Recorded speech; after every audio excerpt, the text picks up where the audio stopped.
trip down memory lane.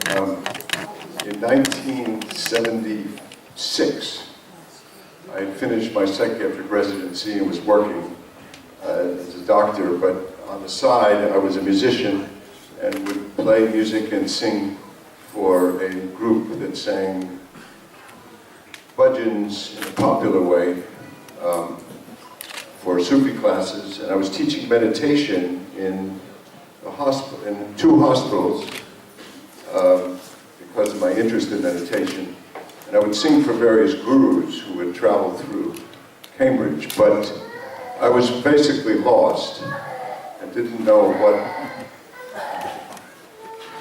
where to look for spiritual guidance. So I was meditating, praying, and I kept seeing a face that I didn't know who it was, of a teacher.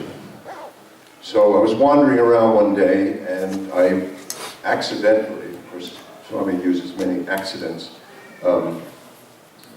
there was a psychic film festival near Boston University, and I wandered into this, and I saw the first Bach film about Swami doing all these miracles, and suddenly I knew who the face was.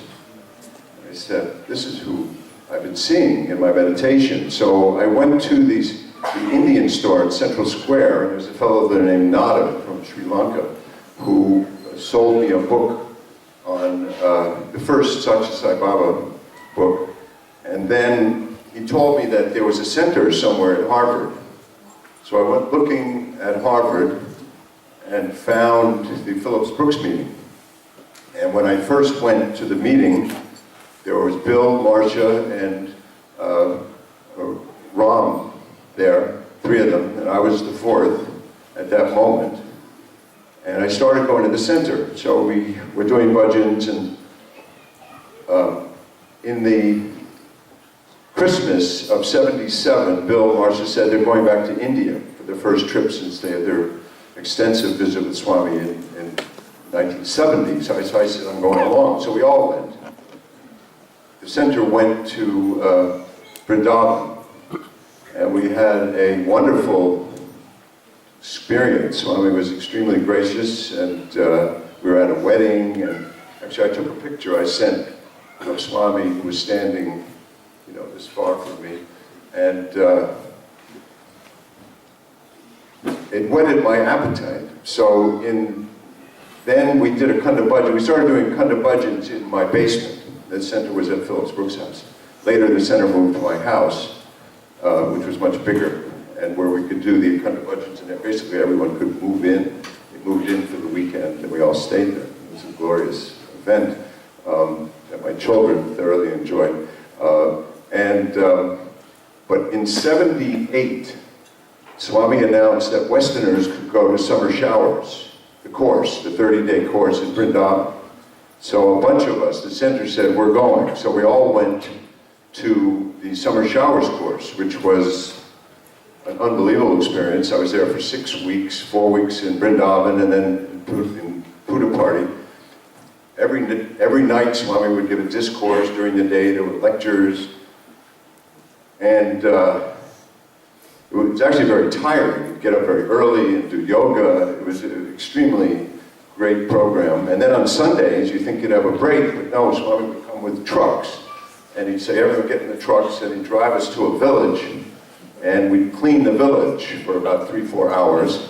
And the village would go from being absolutely disgusting and filthy to being like Shangri-La, absolutely beautiful. Then he'd arrive and give ice creams to people. And then we'd go back and get ready for the next morning at 4 a.m.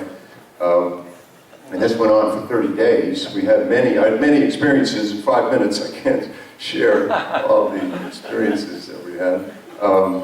But the center started to grow, and all these activities were happening. And then a bunch of us went in 1980 to the World Conference.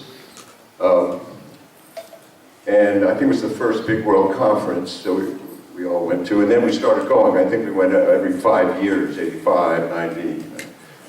Etc. And I went to India. I went to either Vrindavan or Puttaparthi, wherever Swami was, for a weeks every other year for many years. And there's, there was just too many experiences to relate in a short manner. I remember, well, I'll just mention two. After the course, we went to put a party, and then we had interviews. And of course, put a party was very different then. I used to call them, we were the dust people and the people on the veranda. They would sit on marble, and we would be in this filthy, dusty thing. Later, and I would go with Sandweiss often, and he'd be up on the veranda, and I'd be in the dust. Bill Harvey. Later it was all made very beautiful. Marbles put everywhere. So,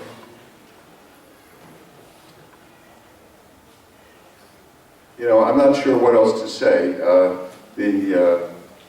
People want to talk about it one day. I can tell you my experiences. I still have my puja room, and Swami helps me every day. Sai Ram.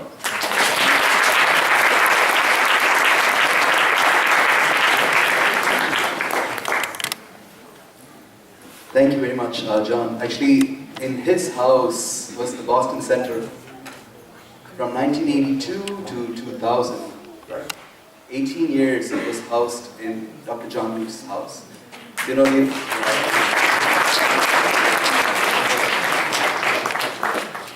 we'd like to invite Auntie Indra to come and speak to us as well. As we have seen through the pictures, again, she's been part of the journey for so long, contributing in so many different ways, and continues to contribute even today.